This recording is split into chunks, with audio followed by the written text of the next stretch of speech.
வணக்கம் and welcome to அரசியல் பேட்டை. வணக்கம் சார்.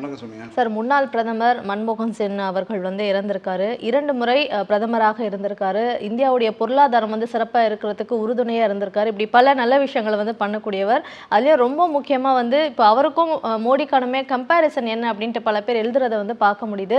பத்திரிகையாளர்களை தைரியமாக ஃபேஸ் பண்ண ஒரு ஆள், எந்த அளவுக்கு அவர் மேலே விமர்சனம் வைக்கப்பட்டாலுமே அதுக்கு நின்று பதில் சொல்லக்கூடிய ஒரு ஆளாக தான் அவர் இருந்தாருன்ட்டு அவரை பற்றி பேசுறதுக்கு நிறைய நல்ல விஷயங்கள் இருந்துட்டே இருக்கு. எல்லா தலைவர்களுமே அவருக்கான இரங்கல்களை தெரிவிச்சுட்டே இருக்காங்க. சில வார்த்தைகள் அவளை பற்றி பேசி நிகழ்ச்சி. அதாவது நிறையவே மன்மோகன் சிங்கை பற்றி பேசியாகணும். குறிப்பாக சில வார்த்தைகளில் முடியக்கூடிய செய்திகள் கிடையாது. ஏன்னா குறிப்பாக நீங்கள் பேசும்போது சொன்னீங்க, அவரை பற்றியும் மோடியை பற்றியுமான ஒப்பீடுகள் நிறையா பேசிகிட்டு இருக்காங்க.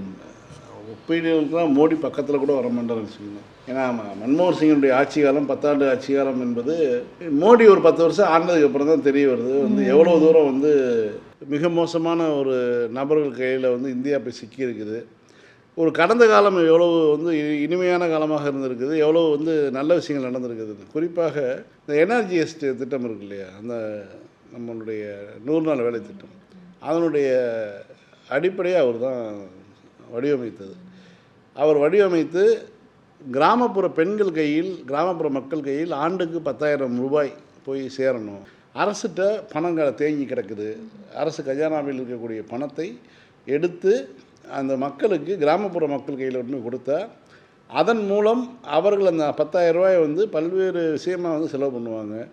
அதை அது வேறொரு வடிவமாக இங்கே நாட்டில் பொருளாதாரத்தை மீட்டெடுக்கும் அப்படிங்கிறது தான் திட்டம். ஆனால் அந்த திட்டத்தில் நீங்கள் நேரடியாக நீங்கள் 100 ரூபா வாங்கிக்கோ டெய்லி அப்படின்னு சொல்கிறதோ, இல்லை மாதம் 1000 ரூபா வாங்கிக்கோன்னு சொல்லி கொடுக்கக்கூடாது. அதை ஒரு வேலை திட்டமாக வைத்து கொடுக்கணும். அப்போ என்னென்னா சின்ன சின்ன ஊரக பணிகள்லாம் இருக்கும். ஒரு கரையை, ஒரு ஏரி இருந்தால் ஏரி கரையை மேம்படுத்துறது, இது மாதிரியான விஷயங்கள்லாம் பண்ண வைக்கிறது. விவசாய கூலிகளுக்கான வேலைகள் மாதிரியான வேலைகளை செய்ய வைக்கிறது. அதுக்கு ஒரு ஆள் போட்டு பார்த்து கணக்கு எடுத்து அட்டண்டன்ஸ் போட்டு ஒரு 100 நாள் வேலை திட்டமாக அதை மாற்றி அதுக்கப்புறம் அந்த 100 நாள் இன்னும் அதிகமாக்குனாங்க, சம்பளத்தை கூட்டினாங்க, எல்லாமே நடந்தது. அது கொடுத்த ஒரு மாற்றம் என்பது இந்தியா உலகம் முழுக்க ஒரு பொருளாதார ரீதியான ஒரு மந்தநிலை ஏற்பட்டு ஒரு பெரிய ஒரு சிக்கல் இருந்தபோது கூட இந்தியா தப்பித்ததுக்கான மிக முக்கியமான காரணங்கள் அதுவும் ஒன்று. அடிமட்டம் வரைக்குமான அந்த பணப்புழக்கம் இருந்து கொண்டே இருந்துச்சு. இப்போ மாதம் ஆண்டுக்கு 10,000 ரூபா அப்படிங்கிறபோது மாதம் ஒரு 800 ரூபாய் ஒரு இப்போ ஒரு ரொட்டேஷனில் இருக்குது ஒரு தனி மனிதனிடம் அப்படிங்கிறது. அந்த பணப்புழக்கம் இருந்து கொண்டே இருந்ததுனால ஒரு பொருளாதார மந்தநிலையின் காரணமாக பல்வேறு நாடுகளும் பல்வேறு சிக்கல்களை எதிர்கொண்டு, விலைவாசி எதிர்கொண்டு எல்லாமே நடந்துகிட்டு இருக்குதும்போது தப்பி பழித்ததுக்கான காரணமாக அந்த விஷயத்தை நம்ம சொல்லலாம். அதை ரொம்ப பிளான் பண்ணி ஏன்னா அவர் ஏற்கனவே ஒரு திட்ட கமிஷனுடைய துணைத் தலைவராக இருந்தவர். அதே மாதிரி பார்த்திங்கன்னா இந்தியாவுடைய பொருளாதார வல்லுநராக அவர் இப்போ பல விஷயங்களை பண்ணி கொடுத்துருக்காரு. அதுக்கு பிறகு ஒரு சரியான ஒரு வாய்ப்பு கிடைக்கும் பொழுது சோனியாவுக்கு பதவி ஏற்றுக்கொள்வதற்கு நான் எனக்கு மனது எனக்கு தயாரில்லைன்னு சொல்லி அப்துல் கலாம் சொன்னதாகவும், அதன் பொருட்டு சோனியா ஏற்றுக்கொள்ள மறுத்துவிட்டு சரின்னு சொல்லி கேட்டாங்க. அப்போ அந்த நேரத்தில் அவர்களுடைய தேர்வு அனைவருடைய தேர்வாகவும் கூட்டணி கட்சியினுடைய தேர்வாகவும் மன்மோகன் சிங் இருந்தார். அவருடைய இதில் பார்த்திங்கன்னா அவருடைய ஆட்சி காலத்தில் பலமுறை பலவாறாக அவர் அவமானப்படுத்தப்பட்டார். மன்மோகன் சிங்குக்கு சேலை அனுப்புனதுலேருந்து அவர் பத்திரிகையாளர்கள் கிரில் பண்ணதுலேருந்து எல்லாவற்றையும் அவர் எதிர்கொண்டார். ஆனால் இந்த லெஸ் அரகன்ஸ்ன்னு சொல்லுவாங்களே, அது மாதிரி மிக ஒரு பணிவுடன் நடந்து கொண்டார். அவருடைய அறிவு என்பது மிகச்சிறந்த, உலகத்தினுடைய சிறந்த பொருளாதார வல்லுநரில் ஒருத்தர். அவர் இந்த 10 வருஷம் மட்டும் அவருடைய ஆட்சி நடக்காமல் இருந்திருந்தால் இன்றைக்கி இந்தியாவினுடைய நிலைமை மிக மோசமான ஒரு நிலைமையாக இருந்திருக்கும். இன்றைக்கி நம்ம இந்த அளவுக்கு இந்த மோடியினுடைய ஆட்சியில் நம்ம தப்பி பிழைத்திருக்கோம்னா அதுக்கு காரணமாக மன்மோகன் சிங்கினுடைய ஆட்சி. பல திட்டங்களாக சொல்லலாம். குறிப்பாக நம்மளுடைய முதலமைச்சர் சொன்னது தமிழை செம்மொழியாக்கியதுலேருந்து தொடங்கி பல்வேறு விஷயங்கள் தமிழ்நாட்டுக்கு அவர் என்னென்ன பண்ணியிருக்காரு அப்படிங்கிறதெல்லாம் ஒரு பெரிய பட்டியலை போட்டிருக்காரு. ஒவ்வொரு மாநிலத்தையும் மாற்றாந்தாய் மனப்பான்மையோடு அணுகக்கூடிய நிலைமை இருக்கு இல்லையா, அவர் அப்படி பார்க்கல. எல்லா மாநிலத்தையும் ஒரே போல் பார்த்த ஒரு பிரதமராக தான் நம்ம அவரை நினைவில் கொள்ள முடியும். இப்போ உத்தரப்பிரதேசம், பீகார், மகாராஷ்டிரா, குஜராத்து, ராஜஸ்தான், இது போன்ற ஒரு மாநிலங்களுக்கு மட்டுமான ஒரு சலுகைகளும் நிதி பங்களிப்புகளும் மற்ற மாநிலங்களுக்கும், குறிப்பாக தெற்கே இருக்கக்கூடிய மாநிலங்களுக்கும், ரொம்ப டீப் சவுத்தில் இருக்கக்கூடிய கேரளா, தமிழ்நாடு போன்ற மாநிலங்களையும் எப்படி இன்றைக்கி ஒன்றிய அரசு வந்து ஒரு 11 ஆண்டுகளாக இப்படி வஞ்சித்து வருகிறதோ அப்படிலாம் இல்லாமல் எல்லா மாநிலங்களையும் ஒரே மாதிரியாக பார்த்தவர் மன்மோகன் சிங். அவர் வந்து அவருடைய ரொம்ப முக்கியமான விஷயமாக அவர் சொல்லக்கூடியது என்னென்னா, பத்திரிகையாளர் அவருடைய இறுதி பத்திரிகையாளர் சந்திப்பில் சொன்னார், நீங்கள் வந்து என்கிட்ட வந்து எவ்வளோ தூரம் வந்து கடுமையாக நடந்து கொண்டாலும் சரி, வரலாறு என்னை கனிவுடன் நடத்தும்னு சொன்னார். இன்றைக்கி தான் அதான் நடந்திருக்குது. இன்றைக்கி வந்து பார்த்திங்கன்னா பல மாநில முதலமைச்சர்களும் உடனடியாக அவருக்கு வந்து இறுதி அஞ்சலி செலுத்த போயிருக்காங்க. அவரை பற்றி நினைவு கூறுதல், அவரை பற்றியான செய்திகள் எழுதும்போது கலைஞருக்கு வந்து எப்படியான ஒரு நினைவஞ்சலிகள்லாம் இருந்ததோ அது போன்ற ஒரு இதை வந்து ஒரு மன்மோகன் சிங் பெற்று இருக்கிறாங்கிறது தான் ஒரு முக்கியமான ஒரு செய்தி. வரலாறு என்னை கனிவுடன் நடத்தும் சொன்னது வந்து காரணம் வந்து மோடியினுடைய ஆட்சிக்கு பிறகு மன்மோகன் சிங் அவ்வளோ தூரம் விமர்சிக்கப்பட்டார். எல்லாம் வந்து ஊடகங்களால் ஊதி பெருக்கப்பட்ட பொய்கள்ங்கிறது வந்து மோடி ஆட்சிக்கு வந்ததுக்கு பிறகு தான் தெரிய வருது. வரலாறு உண்மையிலேயே அவர் சொன்ன வார்த்தைகளை வந்து ரொம்ப இதாக தான் பார்க்க முடியுது, கனிவுடன் நடத்துகிறது. அவருக்கு நம்மளுடைய அஞ்சலியை வந்து தெரிவித்துக் கொள்வோம். இந்த அன்புமணி ராமதாஸ் வந்து ஒன்று சொல்லியிருக்காரு, நிபந்தனையற்ற ஆதரவு திமுகவுக்கு தரத்துக்கு நான் தயாராக இருக்கேன், ஆனால் 15% வந்து வன்னியர்களுக்காக கொடுக்கணுன்ட்டு. இதுவே ஒரு நிபந்தனை தானே? தேவையில்லை.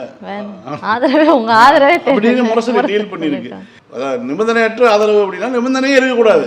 அவர் இதாவது அண்ணாமலை வந்து ஐபிஎஸ் படித்தது மாதிரி அவர் டாக்டருக்கு படித்தவர், இந்தியாவினுடைய சுகாதார அமைச்சராக இருந்த கேபினட் மினிஸ்டராக இருந்தவர். அவர் சொல்கிறார் நிபந்தனையற்ற ஆதரவுனா எதுவுமே கிடையாது, திமுகவுக்கு வந்து நிபந்தனையே இல்லாமல் நீ ஆதரவு தெரிவிக்கிறது தான், வச்சுக்கோன்ட்டாங்க. அதே மாதிரி வந்து ஜிகே மணி சொல்லியிருந்தார், நாங்கள் வந்து பாஜக கூட்டணியை விட்டு விலக தயார் அப்படின்னு சொல்லியிருந்தார். விலகிக்கோன்னு சொல்லி ரொம்ப அழகாக வந்து முரசொலி டீல் பண்ணியிருக்கு. குறிப்பாக இவர்களுக்கு வந்து என்னென்னா, இவர்கள் வந்து சேரக்கூடிய கூட்டணி வெற்றி பெறணும், குறைந்தபட்சம் ஒரு சக்ஸஸ் ரேட் இருக்கணும்னு பார்க்குறாங்க பாமகவை பொறுத்த வரைக்கும். நேற்றைக்கு வந்து இப்போ ஒரு தமிழ்நாடு இருக்கக்கூடிய அரசியல் கட்சிகளுடைய வாக்கு வங்கிகளுக்கான ஒரு பட்டியல் வெளியே இருக்குது. அதில் திமுக டாப்பில் இருக்குது, 2ஆவது இடத்துல அதிமுக இருக்குதுன்னு வச்சுக்கங்களேன். ஆனால் வந்து இப்போ பாமக வந்து இப்போ கடந்த முறையை விட இந்த முறை வாக்கு வங்கி சரிந்து இருக்குது. 4.36க்கு வந்துட்டாங்க. அவங்க 5 விழுக்காட்டுக்கு மேலே வாக்குகளை வைத்திருந்தவர்கள் வந்து 4.36க்கு வந்துட்டாங்க. அப்போ இவங்களுடைய கூட்டணி வந்து ஒரு தோல்விகரமான ஆட்களோடு சேர்றாங்க.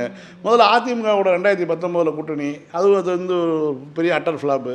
அதே மாதிரி 2024 கூட்டணியும் ஒரு அட்டர் ஃப்ளாப்பு. இது எல்லாமே தொடர்ந்து அவங்க நடந்துட்டு இருக்கும்போது அவர்கள் வந்து ஒரு திமுக போன்ற ஒரு வெற்றிகரமான சக்ஸஸ் ரேட் வச்சுருக்கக்கூடிய, தொடர்ந்து 10 தேர்தல்களாக வெற்றி பெற்றே வந்து கொண்டு இருக்கக்கூடிய எம்கேஎஸுடன் கூட்டணி அமைக்கணும். அதுக்கு ஏதாவது ஒரு வழியை வந்து பார்க்கணுன்னு பார்க்குறாங்க. இவர்களை பொறுத்த வரைக்கும், திமுகவை பொறுத்த வரைக்கும் இவங்க வந்து மதசார்புள்ள கொள்கையும் இவங்களுடைய வந்து இப்போ ஒரு சமதர்மமான ஒரு சிந்தனையோடு அவங்க வந்தால் தான் வந்து பேச முடியும். சமூக நீதி ஏற்றுக்கொள்ளக்கூடிய ஒரு இதாக தான் இருந்தால் பேச முடியும். அதை மறுத்து விட்டு இவர்கள் வந்து அரசியல் பண்ணிகிட்டு இருக்காங்க. அப்படி இருக்கும்போது இவர்களோடு தொடர்பு வைத்துக் கொள்ளக்கூடாதுன்னு திமுகவும் சரியாக ஒரு கவனமாக இருக்காங்க. அதனால் இப்போ வந்து இவருக்கு வந்து என்ன பண்ணுறதுன்னு தெரியல. எப்படி இந்த திமுக கூட்டணிக்குள்ளே உள்ளே வர்றது, அதற்கான பாஸ்வேர்டே கிடைக்க மாட்டேது. அப்படின்னா அது அவராக நடந்துக்கணும். அவங்க வந்து திமுக பாமக கூட்டணி வச்ச காலம்லாம் இருந்தது. அப்போ அதுக்கான காரணங்கள் வந்து சரியான காரணங்களாக இருந்தது. சமூக நீதிக்காக பாமக ஒரு காலத்தில் போராடிய கட்சி தான். ஆனால் அந்த கட்சியினுடைய நிலைமை இன்றைக்கி என்னவா இருக்குது, அது ரொம்ப முக்கியமான கேள்வியாக இருக்குது. சமூக நீதிக்காக போராடிய 21 பேரை சுட்டு கொண்ட எம்ஜிஆர் கட்சியுடன் வந்து இன்றைக்கி வரைக்கும் பாமக உடன்பாடாக தான் இருந்தாங்க, இந்த தேர்தல் கடைசி தேர்தல் வரைக்கும். அப்படியான ஒரு இது இருக்கும்போது அவர்கள் எதற்காக போராடினார்களோ அதற்கான அந்த இடஒதுக்கீட்டை கலைஞர் ஆட்சிக்கு பொறுப்புக்கு வந்தோடனே வந்து கேட்காமலே செய்து கொடுத்தாருன்னு ராமதாஸ் பதிவு பண்ணியிருக்காரு. நாங்கள் எம்ஜிஆர்ட்ட தான் கேட்டுகிட்டு இருந்தோம், திமுகட்ட கேட்கவே இல்லை. ஆனால் திமுக ஆட்சி 89 வந்தோடனே கலைஞர் வந்து இந்த மாதிரி எங்களுக்கு வந்து நல்லது செஞ்சுட்டாருன்னு சொல்லி பாராட்டு விழாவில் பேசியிருக்காரு. கேட்காமலே செய்தவர் கலைஞர்னு. இப்படிலாம் வந்து ஒரு வரலாறு இருக்குது. அப்படி இருக்கும்போது இவங்களால் வந்து திமுக கூட்டணிக்குள்ளே உள்ளே வரணும்னா திமுக கூட்டணிகள் வந்து இருக்கக்கூடிய அளவில் பாஜகவுடைய எதிர்ப்புணர்வு இருக்கணும், கிடையாது. ஏன்னா வந்து அன்புமணி மேலே வழக்கு வந்து பதியப்பட்டு தலைக்கு மேலே கத்தி இருக்குது. அதனால் பாஜகவை எதிர்க்க முடியாது. அதே நேரத்தில் இங்கேயும் கட்சி வந்து கரைஞ்சிக்கிட்டே போகுது. பாதி பேர் வந்து பிஜேபி பக்கம் போயிடுறான், பாதி பேர் வந்து ரசிகர் மன்றத்துக்கு பக்கம் போயிடுறான். இப்படிலாம் போகிறாங்கும்போது இவனால் வந்து கட்டுப்படுத்துறதுக்கு என்ன பண்ணிட்டா ஏதாவது ஒரு வெற்றியை காட்டியாகணும். அப்படி இருக்கும்போது அப்புறம் வெற்றிகரமான ஒரு கூட்டணி வைக்கணும்னா என்னதான் பண்ணுறதுன்னு தெரியாமல் இந்த மாதிரியான விஷயங்களை பண்ணிகிட்ருக்காங்க. அரசியலில் அனாதையாக நிற்கிறதுன்னு சொல்லுவாங்கல்ல, அந்த நிலைமையில் வந்து பாமகவை மருத்துவர் ராமதாஸும் அன்புமணி ராமதாஸும் நிப்பாட்டிட்டாங்க. அதான் உண்மை. சார் இவங்க எப்போவுமே இவங்களுக்கான ஒரு பர்சன்டேஜை வந்து கேட்டுகிட்டே இருக்காங்களா, ஆனால் இவங்களுக்கான ஒரு நிறைவான பர்சன்டேஜில் தான் ஆல்ரெடி இருக்காங்க, இன்னமும் அவங்க வந்து கேட்குறது சரியானதா? இல்லை, அது வந்து அந்த மக்கள் தானே தீர்மானிக்கணும். இப்போ வந்து இப்போ 2011ஆம் ஆண்டு சென்சஸ் எல்லாம் எடுத்திருக்காங்க இல்லையா, அந்த சென்சஸை எடுத்து 2011 எடுத்து பார்த்தாலே தெரியும். அல்லது அவருடைய கூட்டணி கட்சிக்கு வந்து பாஜக அப்போ பாரதிய ஜனதா கட்சியில் வந்து உடனடியாக நீங்கள் 21 எடுக்க வேண்டியது எடுங்க, சாதி வாரி கணக்கெடுப்பு உடனடியாக எடுத்து முடிச்சுட்டாங்கன்னா அதில் வந்து தெரிய வரும்ல, சொல்லக்கூடிய வன்னியர்களுக்கு வந்து எவ்வளோ பர்சன்ட்டை வந்து என்ஜாய் பண்ணிகிட்ருக்காங்க, வேலை வாய்ப்பில் கல்வியிலலாம் எவ்வளோ பர்சன்ட் என்ஜாய் பண்ணிகிட்ருக்காங்க, மற்ற சமூகங்கிறது தெரிய வரப்போகுது. அதை வந்து அவங்க கோரிக்கை யாருக்கு அதன் மூலமாக ஒரு சட்டம் நிறைவேற்றணும்னா கூட ஒன்றிய அரசு எடுக்கக்கூடிய ஒரு சென்சஸ் ரிப்போர்ட்டின் அடிப்படையில், ஒன்றிய அரசு எடுக்கக்கூடிய ஒரு சாதிவாரி கணக்கெடுப்பின் அடிப்படையில் தான் நம்ம வந்து எதையுமே செய்ய முடியும். இவங்க கேட்குற மாதிரி வந்து தமிழ்நாடு அரசு பண்ணிட்டோம்னா அதெல்லாம் கொண்டு வர முடியாது. வெறும் பேச்சுக்கு வந்து மிளகான்னு எழுதி சாப்பிட்டா காரமாக இருக்காது, இனிப்புன்னு எழுதி சாப்பிட்டோம்னா பேப்பர் எழுதி சாப்பிட்டா இனிக்காது. அது ஏட்டு சுரைக்காய் வந்து உதவாது, கறிக்கு உதவாது. அதனால் வந்து ஒன்றிய அரசு சென்சஸ் எடுக்கணும், ஒன்றிய அரசு சாதிவாரி கணக்கெடுப்பு எடுக்கணும். அந்த அந்த ஆதாரங்களை வைத்து, அந்த டேட்டாவை வைத்து தான் நம்ம வந்து ஒரு கால் வந்து உள்ஒதுக்கீடு அதில் வந்து அவங்க பெறாமல் இருக்காங்க. இப்போ எப்படி அருந்ததியர் மக்கள் வந்து பட்டியலின மக்கள்லேயே வந்து அவங்க வந்து பெற முடியலன்னு ஒரு 2001ஆம் ஆண்டு இதை வச்சு நம்ம வந்து கலைஞர் கொடுத்தாரோ இல்லையோ, அது மாதிரியான ஒரு விஷயத்தை கொண்டு வர முடியும். இது வந்து அன்புமணிக்கும் தெரிந்தே வந்து ஒரு அரசியலுக்காக வந்து தொடர்ந்து வந்து பொய் பேசி கொண்டு வருகிறார்கள் தான் உண்மை. நம்ம திமுக தலைவர் என்ன சொல்கிறாரு, எம்கேஎஸ் என்ன சொல்கிறாரு, நீங்கள் வந்து சாதிவாரி கணக்கெடுப்பு ஒன்றிய அரசு நடத்தினால்தான் அதன் மூலம் வந்து ஏதாவது பயன் இருக்கும், நாம் வந்து அதனால் எந்த பயனும் கிடையாது அப்படிங்கிறது தான் விஷயம். இவங்க வந்து என்னென்னா ஒரு கணக்கெடுப்பு எடுத்துட்டோன்னா ஒரு லிஸ்ட்டு மட்டும் தான் எடுக்க முடியும், எந்தெந்த சாதி எவ்வளோ பேர் இருக்காங்கங்கிறது.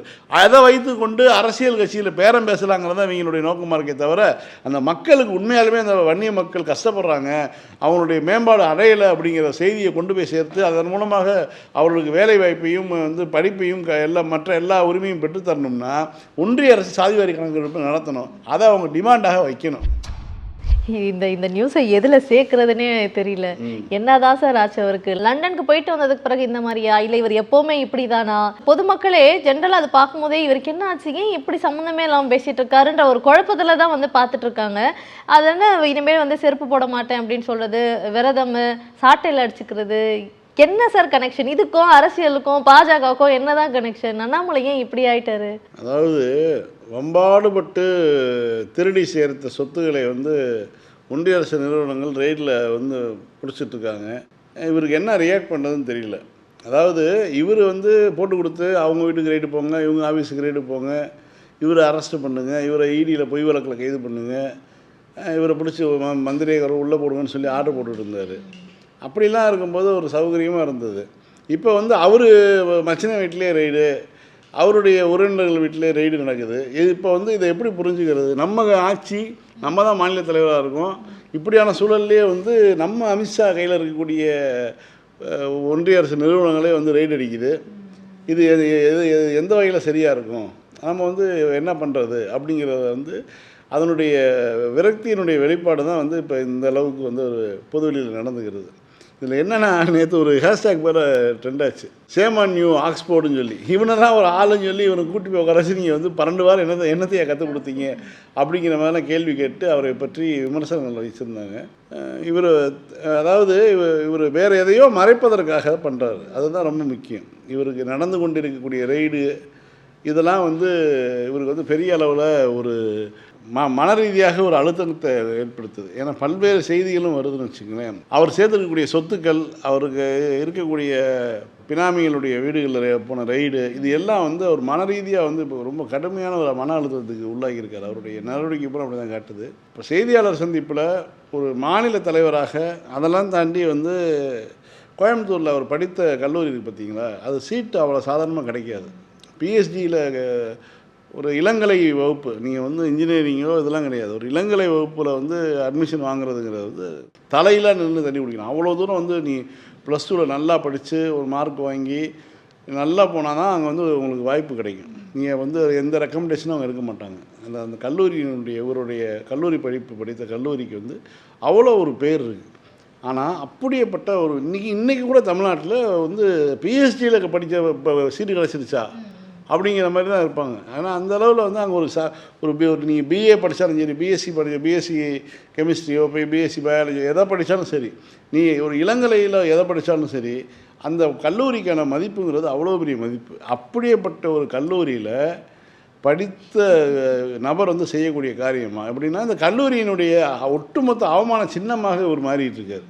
இதுக்கு அடுத்து பார்த்தீங்கன்னா ஐஐஎம் கான்பூர், அங்கே போய் வந்து எம்பிஏ முடிச்சிருக்காரு. அதுக்கப்புறம் வந்து பார்த்திங்கன்னா ஐபிஎஸ் எழுதியிருக்காரு. அதுக்கப்புறம் பார்த்திங்கன்னா இப்போ ஆக்ஸ்போர்டில் போய் படிச்சிருக்காரு. இதுக்கு இடையில் 20,000 புக்கு வேறு படிச்சிருக்காரு. இவ்வளவும் செஞ்சுட்டு செருப்பை கழட்டி காட்டுறாரு நேற்றைக்கு.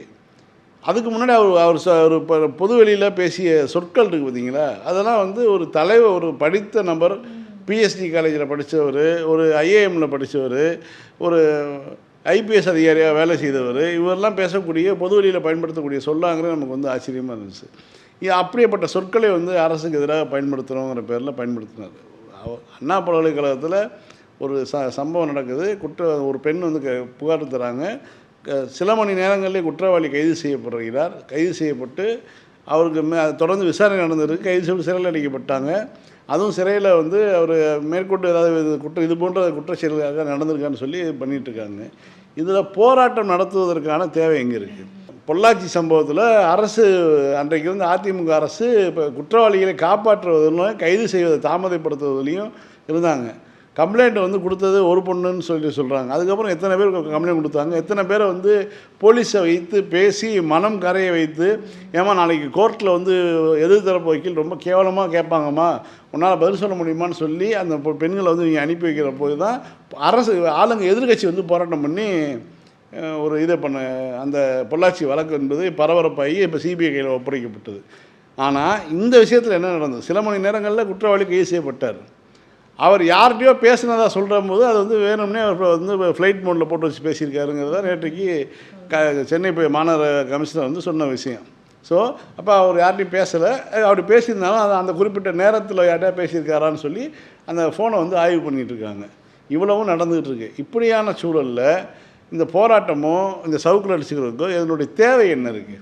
குற்றவாளி கைது செய்யப்பட்டாச்சு. நேற்றைக்கு வந்து இதே ஒரு சவுக்கில் அடிச்சுன்னு சொல்லக்கூடிய அண்ணாமலை பேட்டி கொடுத்துருக்கக்கூடிய அதே நேரத்திலேயே மோடியினுடைய தொகுதியில் 8 வயது சிறுமி பாலியல் வல்லுறவுக்குள்ளாக்கி கொலை செய்யப்படுறான்.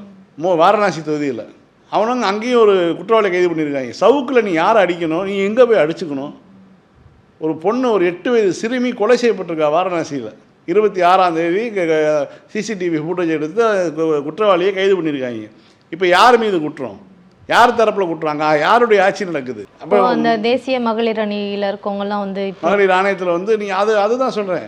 இல்லை, அது அவங்களுடைய உரிமைன்னு வச்சுக்கங்களேன். ஏன்னா ஒரு மகளிர்களுக்கான ஒரு குரல் கொடுப்பதற்கு ஒரு ஆணையம் இருக்கிறதுங்கிறது கூட இந்தியா மாதிரியான நாடுகளில் நம்ம வரவேற்க தான் செய்யணும் அதை. ஏன்னா அவங்க அந்த தரப்பில் பேசுகிறது கூட ஆள் இல்லை. இந்த அவங்க கொடுத்த ஒரு பிஎன்எஸ்ன்னு சொல்லக்கூடிய அந்த சட்டப்பிரிவில் வந்து 71 போடுங்கன்னு சொன்னதோ அதுக்கெல்லாம் அவங்களுக்கு உரிமை இருக்குன்னு வச்சுக்கோங்களேன். ஏன்னா ஒரு வாய்ஸ்லெஸ்ஸாக தான் இருக்காங்க இங்கே பெரும்பாலான பெண்கள் இன்றைக்கி வந்து அப்படி தான் இருக்காங்க. எவ்வளவோ நம்ம வாய்ப்புகள் கொடுத்தாலும் கூட அப்படி ஒரு சூழல் இருக்க தான் செய்யுது. ஆனால் நீ வந்து பேசுகிறியே, ரோட்டில் இருந்து நான் வந்து செருப்பு போட மாட்டேன், திமுக ஆட்சி ஆற்றுற வரைக்கும், ரைட்டு, ஓகே, இந்த மாதிரியான சபதம் எடுத்தால் ரைட்டு. ஏன்னா வந்து உன்னுடைய உடலில் செருப்பு வந்து எவ்வளோ தூரம் வந்து உடலை காப்பாற்றுவது, கிருமிகளை வந்து காப்பாற்றுவதுங்கிறது படித்த எல்லோருக்கும் தெரியும்.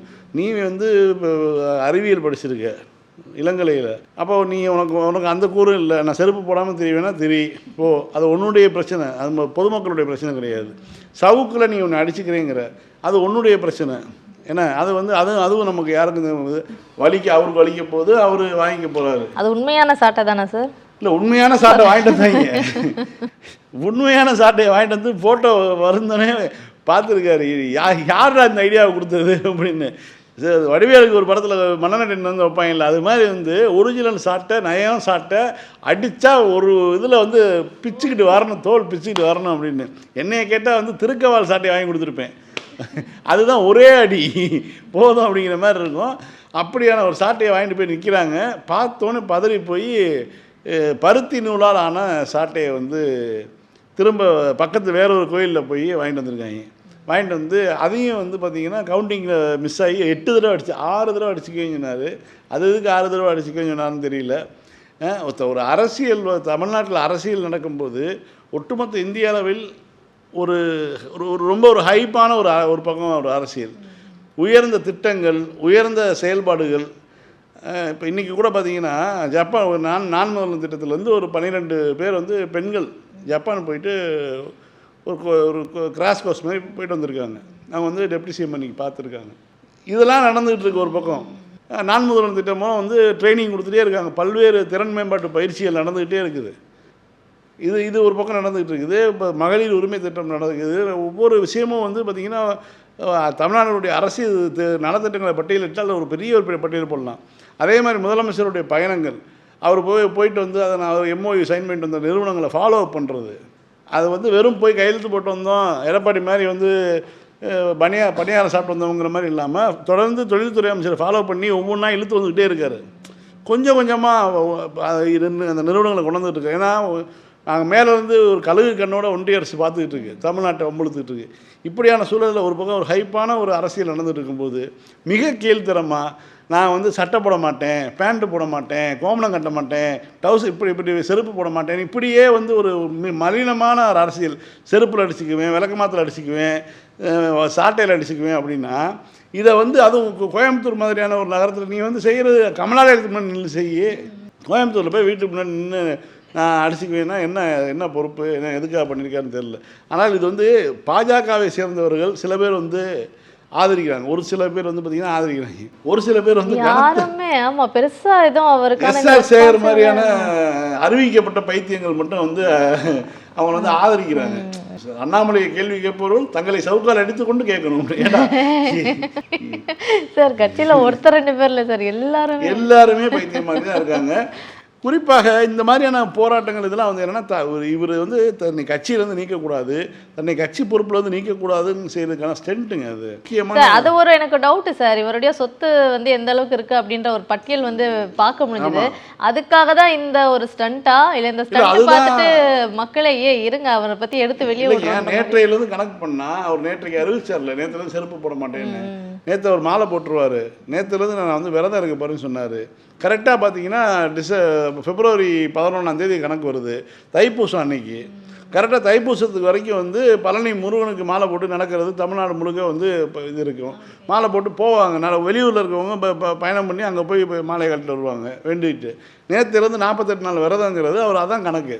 அதை பண்ணுறத கூட வந்து அவர் ஒரு குத்து இங்கே ஒரு குத்து இந்த ஒரு பெண் மீதான ஒரு வழக்கை வந்து காரணமாக வச்சுக்கிட்டு அதுக்காக தான் நான் பண்ண போகிறேன் அப்படின்னு சொல்லி சொல்கிறாங்க. இதில் என்னென்னா ஊரறிய நீ செருப்பில் அடிச்சுக்கிட்டீங்கன்னா தான் உனக்கு வந்து உன்னை பிடிச்ச கரகம் விலகுன்னு எவனோ சொல்லிட்டேன் போல்.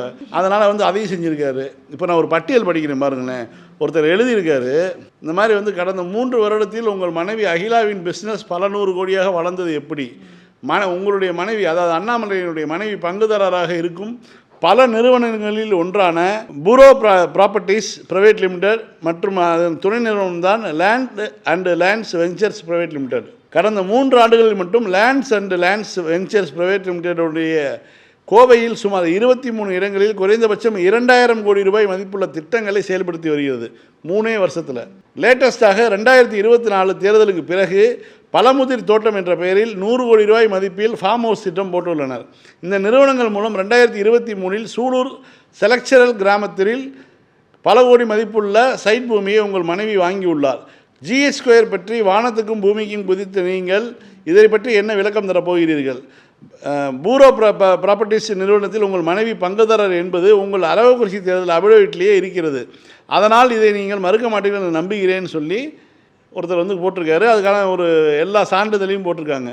இதில் என்னென்னா ஒரே வருஷம் 3 வருஷத்தில் அவங்களுடைய தொழில் அண்ணாமலையினுடைய மனைவி அகிலாவினுடைய நிறுவனம் வந்து எப்படி பல 100 கோடி வந்து லாபம் ஈட்ட முடிகிறது? இவர் அண்ணாமலை தமிழ்நாடு பாஜகவினுடைய தலைவராக நியமிக்கப்பட்டதுக்கு பிறகு உடனடியாக அண்ணாமலையினுடைய மனைவியினுடைய சொத்து கணக்கு கூட்டிகிட்டே போகுது. இப்போ நீங்கள் ஒரு விஷயம் பார்க்கணும், அமித்ஷா இப்போ வந்ததுக்கு பிறகு 50,000 மடங்கு அவருடைய சொத்து கூடுச்சு அப்படின்லாம் வந்து யார் அவர் மகனுடைய சொத்து கொடுச்சுங்களா நம்ம பேசிக்கிட்டு இருக்கோம். அதே தான் இங்கே நடக்குது. ஆனால் என்னன்னா இங்கே வந்து ஒன்றிய பாஜக அரசு, பாஜக தலைமை வந்து அண்ணாமலையினுடைய சொத்துக்களை வந்து ரைடு அடிச்சிட்டு இருக்காங்க. இதுதான் இந்த சூழல்.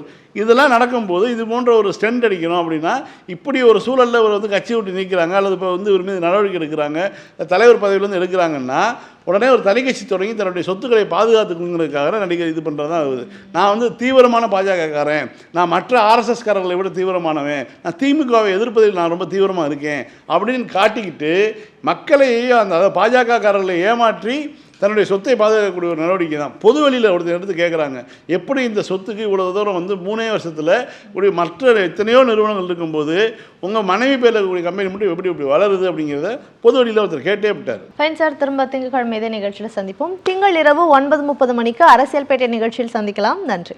நன்றி.